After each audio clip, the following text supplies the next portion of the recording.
चलिए जानते हैं भोजपुरी के ताज़ा खबर। प्रदीप पांडे उर्फ चिंटू पांडे की फिल्म प्रेम गीत 2 का ट्रेलर रिलीज हो चुका है। World wide record Bhojpuri channel पर जाकर देख सकते हैं।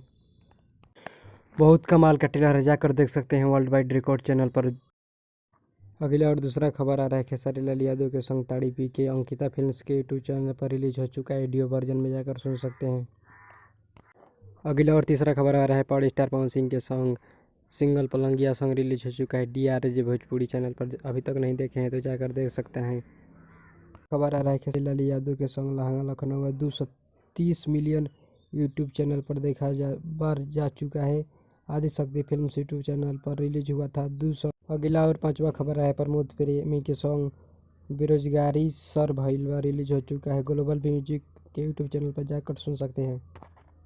तो आज की खबर कैसी लगी? खबर अच्छी लगी तो हमारे चैनल को सब्सक्राइब करें, लाइक करें, कमेंट करें।